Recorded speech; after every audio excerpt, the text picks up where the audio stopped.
찬송가 207장으로 찬송하겠습니다. 207장 찬송입니다.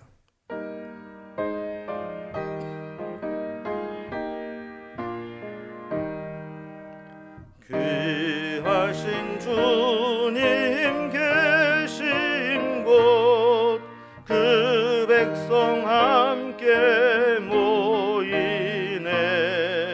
함께 주를 만나니 그곳은 거룩하도다. 겸손한 사람 마음에 주 항상 같이 계셔서 외로움 없게 하시고 전국에 인도하시네. 선하신 목자 우리 주, 사랑이 풍성하도다. 우리가 기다리오니 위로해 주시옵소서.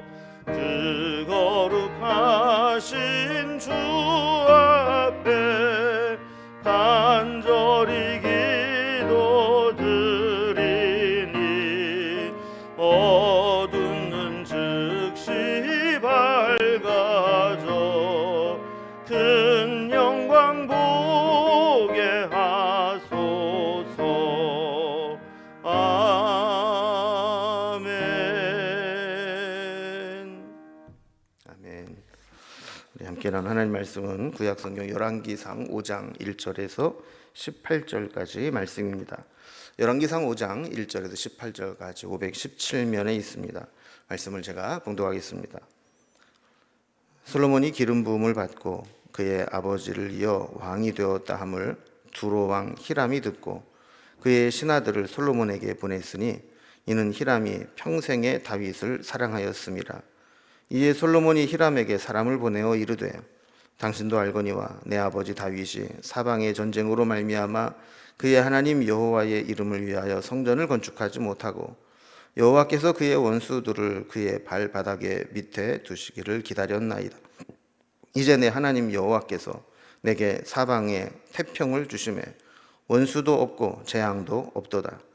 여호와께서 내 아버지 다윗에게 하신 말씀에 내가 너를 이어 네 자리에 오르게 할 네 아들 그가 내 이름을 위하여 성전을 건축하리라 하신 대로 내가 내 하나님 여호와의 이름을 위하여 성전을 건축하려 하오니 당신은 명령을 내려 나를 위하여 레바논에서 백향목을 베어내게 하소서.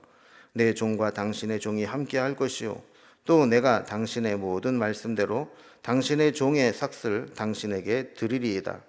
당신도 알거니와 우리 중에는 시돈 사람처럼 벌목을 잘하는 자가 없나이다. 히람이 솔로몬의 말을 듣고 크게 기뻐하여 이르되 오늘 여호와를 찬양할지로다. 그가 다윗에게 지혜로운 아들을 주사 그 많은 백성을 다스리게 하셨도다 하고 이에 솔로몬에게 사람을 보내어 이르되 당신이 사람을 보내어 하신 말씀을 내가 들었거니와 내 백향목 제목과 잣나무 제목에 대하여는 당신이 바라시는 대로 할지라. 내 종이 레바논에서 바다로 운반하겠고 내가 그것을 바다에서 뗏목으로 엮어 당신이 지정하시는 곳으로 보내고 거기서 그것을 풀리니 당신은 받으시고 내 원을 이루어 나의 궁정을 위하여 음식물을 주소서 하고 솔로몬의 모든 원대로 백향목 제목과 잣나무 제목을 주매 솔로몬이 히람에게 그의 궁정의 음식물로 밀 2만 고르와 맑은 기름 20고르를 주고 해마다 그와 같이 주었더라. 여호와께서 그의 말씀대로 솔로몬에게 지혜를 주신 고로 히람과 솔로몬이 친목하여 두 사람이 함께 약조를 맺었더라.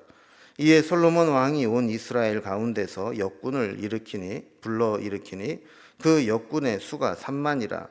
솔로몬이 그들을 한 달에 10,000명씩 번갈아 레바논으로 보내며 그들이 한 달은 레바논에 있고 두 달은 집에 있으며 아도니람은 감독이 되었고 솔로몬에게 또 짐꾼 7만 명이요 산에서 돌 뜨는 자가 8만 명이며 그 외에 사역을 감동하는 관리가 3,300명이라. 그들이 일하는 백성을 거느렸더라. 이에 왕이 명령을 내려 크고 귀한 돌을 떠다가 다듬어서 성전의 기초 속으로 놓게 하매 솔로몬의 건축자와 히람의 건축자와 그 발 사람이 그 돌을 다듬고 성전을 건축하기 위하여 제목과 돌들을 갖추니라. 아멘.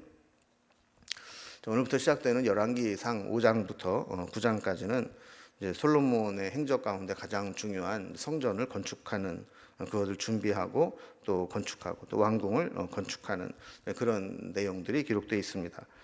솔로몬은 이제 7년 동안 성전을 건축하고 그 후에 13년에 걸쳐서 왕궁을 건축하게 됩니다. 그래서 성전과 왕궁을 이제 건축하는데 총 20년이라는 이제 시간이 걸리게 되었고, 다윗 시절부터 성전 건축을 위해 자재와 재료를 준비한 것까지 합치면 훨씬 더 오랜 기간 동안 성전을 위해서 준비하고 또 건축해 왔다라는 것을 알게 됩니다. 솔로몬이 이제 본격적으로 성전을 건축하려고 합니다. 하나님께 주신 지혜로 솔로몬은 두로왕 히람과 언약을 맺게 되고 그 두로로부터 건축 자재를 조달받기로 합니다. 또 두로왕 히람으로부터는 필요한 목재와 또 기술자들을 조달받게 되었고, 솔로몬은 대신에 그들에게 그 왕실에서 쓰게 될 모든 양식들을 제공하기로 합니다. 오늘 본문을 단락별로 구분을 해보면 먼저 1절에서 6절까지는 성전 건축에 필요한 자재를 위해서 두로왕 히람과 교역을 시작하는 솔로몬의 모습이 나오게 됩니다. 그리고 7절에서 12절까지는 성전 건축을 위해서 두로왕 히람과의 계약이 성사되는 장면이 기록되어 있습니다. 그리고 13절에서 18절까지는 이제 성전 건축에 동원된 사람들의 수요가 얼마나 되는가 하는 것들을 기록하고 있죠. 단락별로 좀 살펴봅니다. 먼저 첫 번째로 성전 건축에 필요한 자재를 위해서 두루왕 히람과 교역을 열게 되는 그런 장면입니다. 자, 1절에 보면 이제 솔로몬이 기름 부음을 받고 그의 아버지의 뒤를 이어서 왕이 되었다 하는 소식이 두로왕 히람에게 들려졌다라는 겁니다. 그래서 그가 이제 솔로몬에게 신하를 보냅니다. 축하 사절단을 보낸 것이죠. 솔로몬이 왕이 된 것을 축하하기 위해서 보냈는데 새롭게 왕에 즉위 되면서 통치한 것을 또 축하하면서 한편으로는 아버지 다윗 때부터 오랫동안 유지되어 온 동맹 관계를 계속 이어서 나갈 것을 확인하려고 보낸 것이죠. 또 본문을 계속해서 보게 되면 이스라엘로부터 지속적으로 필요한 식량을 공급받기로 약속하기 위함이었습니다. 두로는 이스라엘 북쪽의 지중해 연안에 있는 항구 도시로 우리가 이제 페니키아로 알고 있는 이제 베니게의 수도였습니다. 두로는 이제 백향목의 집산지였죠. 그래서 이런 산지의 특징은 산이 많고 나무는 잘 자라지만 그만큼 농사를 지을 수 있는 경작지가 부족하기 때문에 식량이 늘 부족했다라는 것을 보여주는 겁니다.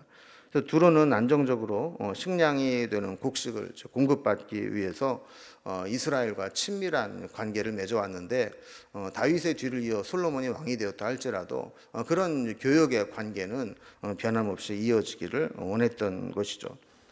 히람은 평생에 다윗을 사랑했다고 이렇게 이야기를 하는데 단지 어떤 무역과 거래를 위한 그런 만남이 아니라 다윗의 인품이나 리더십에 경의를 표하면서 이 두루왕 히람이 다윗을 아주 인간적으로나 또 상대 왕으로서 존중하고 좋은 관계를 맺고 있었다는 것을 보게 됩니다. 우리가 늘 그렇지 않습니까? 이렇게 누군가를 좋아하고 호의를 갖게 되면 무엇이든 좀 잘해주고 싶은 그런 마음이 들게 되는 것이죠. 평생에 이런 다윗과 친분을 나누고 사랑하는 마음을 가지고 있었던 히람은 솔로몬에게도 사절단을 보내서 다윗과 같이 좋은 관계를 계속 유지하기를 원했던 겁니다. 2절에 보면 두로에서 온 사절단을 보내면서 두로왕 히람에게 다윗 역시 사람을 보내서 솔로몬의 요청을 다시 전하게 됩니다. 그래서 그 내용이 3절 이하에 나오게 되는데 한마디로 말하면 두로에 집결하는 백향목을 자신이 성전을 건축하게 될 때 재료로 공급해 달라 하는 요청입니다. 그러니까 솔로몬의 아버지 다윗은 사방에 전쟁이 많고 피를 흘려서 하나님의 성전을 건축해 드리고 싶어도 하나님이 허락하지 않았다는 거죠. 그 대신에 다윗의 뒤를 이어서 그의 아들이 그 일을 하도록 했는데 솔로몬이 그 사명을 맡아서 성전을 건축하겠다는 겁니다. 4절에 보면 이제 솔로몬의 고백이 나옵니다. 이제 내 하나님 여호와께서 내게 사방에 태평을 주심에 원수도 없고 재앙도 없게 되었나이다라고 고백을 하죠. 믿음이 없고 하나님을 모르는 사람에게는 원수도 없고 재앙도 없고 또 태평을 누리게 될 때 분명히 하나님이 주신 은혜인데 그것을 가지고 자기 욕심을 채우거나 죄 짓는 데 사용하는 경우가 많습니다. 그러나 믿음의 사람은 이렇게 하나님이 태평하게 하시고 또 원수도 재앙도 없이 태평 성대를 누리게 될 때 하나님께서 내게 주신 사명을 생각하게 됩니다. 그래서 솔로몬도 이렇게 나라가 부강해지고 또 경제적으로 풍요로워질 때 그것을 자기의 목적을 위해 쓰는 것이 아니라 하나님이 내게 주신 이 은혜를 가지고 하나님이 허락하신 성전을 건축하는 사명을 감당해야 되겠다라고 생각을 하신 거죠.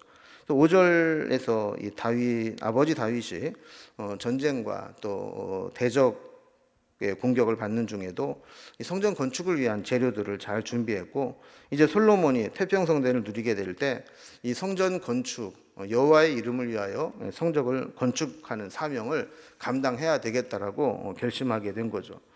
그런데 문제는 이제 성전을 건축할 때 가장 기본이 되는 건축 자재가 이스라엘 땅에서는 구할 수가 없었던 겁니다. 이스라엘 지역은 농사를 짓긴 했지만 성전이나 왕궁과 같은 큰 집을 지을 목재나 큰 석재를 구할 수가 없었던 것이죠. 그런데 하나님은 이방인들을 통해서 이 성전 건축에 필요한 그런 자재들을 공급받게 하십니다. 6절에 보면 솔로몬이 두로왕 히람에게 부탁을 합니다. 명령을 내려서 레바논에서 백향목을 벌목하여 보내달라고 요청을 한 것이죠. 또한 이스라엘에는 이제 벌목하고 나무를 잘 다루는 그런 기술자가 없기 때문에 필요한 기술자들도 함께 보내달라라고 부탁을 합니다. 물론 그 삭은 솔로몬이 부담을 하고 지불할 것이다라고 약속을 하게 되죠. 자, 이래서 솔로몬은 솔로몬대로 성전 건축에 필요한 자재를 얻게 되고 또 두로왕 히람은 그대로 자기 왕실에서 쓰게 될 그런 양식을 보장받게 됩니다. 자, 이제 두 번째 단락을 보면 성전 건축을 위해서 두로왕 히람과 계약이 성사되는 장면을 다시 한번 이야기합니다. 7절에 보면 두로왕 히람이 솔로몬의 말을 듣고 크게 기뻐하며 하나님을 찬양했다 그랬습니다. 그리고 솔로몬이 원하는 대로 백향목 제목과 잣나무 제목과 필요한 것을 솔로몬이 바라는 대로 다 공급하겠다고 약속을 했습니다. 그래서 8절에 보면 나무를 벌목해서 바다에 뗏목을 엮어 솔로몬에게 보내면 솔로몬이 원하는 곳에서 그 나무를 받을 수 있게 하겠다고 이야기를 하죠. 그래서 9절 뒷부분에 보면 당신은 받으시고 내 원을 이루어 나의 궁정을 위하여 음식을 주소서 하고 요청을 하게 됩니다. 요즘으로 말한다면 FTA 같은 경제 상호 조약이 성립이 된 것이죠. 그래서 10절에 보면 솔로몬이 원대로 백향목 제목과 잣나무 제목을 받게 되고 11절에 보면 솔로몬이 또 히람에게는 매해 밀 2만 고루와 맑은 기름 20고루를 공급해 주었다라고 기록을 합니다. 이렇게 솔로몬은 성전 건축에 필요한 자재들을 두로가 필요한 양식과 바꾸는 무역을 성사시키게 됩니다. 솔로몬은 주변 나라에서 들어온 조공으로부터 들어온 곡식과 기름들을 히람에게 보내고 또 대신에 성전 건축에 필요한 자재들을 들여오게 됩니다. 하나님의 은혜를 입으면 이렇게 주변 나라들이 조공을 바친 것을 다시 넘겨주면서 필요한 것을 또 얻을 수 있는 그런 또 지혜가 생기게 되는 것이죠. 원래 두로와 시돈은 이스라엘과 좋지 않은 관계를 유지할 때가 많았습니다. 그런데 유독 다윗과 솔로몬 시대에는 이렇게 서로 동맹 관계를 맺고 좋은 관계를 유지했습니다. 어떻게 보면 이것 역시 하나님께서 다윗을 통해 성전을 건축할 수 있도록 하나님께서 은혜를 베푸신 것이라 이렇게 볼 수 있을 겁니다. 자, 이제 마지막 세 번째 단락으로 보면, 자, 이렇게 해서 이제 성전이 건축을 하기 위해서 자재들을 모아오게 되는데, 성전 건축에 동원된 사람들의 숫자를 기록을 해놓고 있습니다. 성전 건축을 위한 건축자재와 기술자들을 확보하게 된 솔로몬은 이제 13절 이하에서 많은 인력들을 이제 투입하면서 지혜롭게 관리하고 있음을 보게 됩니다. 솔로몬 건축의 13절에 보면 이스라엘 백성들 가운데 역군으로 모아온 자가 3만 명이었다 그럽니다. 또 14절에 보면 레바논에 파견 보낼 사람들을 선정을 하게 되는데, 이 3만 명 중에 한 달에 1,000명씩 레바논에 보내고 나머지는 2달씩 자기 집에서 생활을 할 수 있도록 했다라는 겁니다. 그러니까 외국에 파견을 나가야 됐고 또 벌목하는 일이 힘든 작업이었기 때문에 그것을 감안해서 한 달은 가서 일하고 2달은 집에 와서 쉴 수 있도록 배려해 주신 것이죠. 또 15절에 보면 가나안에 남아있는 자들로 추정되는 짐꾼과 석공이 각각 7만과 8만, 도합 5만, 그리고 아까 레바논에 파견된 3만, 총 18만 명이 이 성전 건축에 투입되었다 볼 수 있습니다. 또한 16절에 보면 이제 감독과 관리자가 나오는데, 관리자가 3,300명입니다. 일꾼이 3,300명이 아니라 일하는 자들을 관리하는 자가 3,300명이었다라는 것이죠.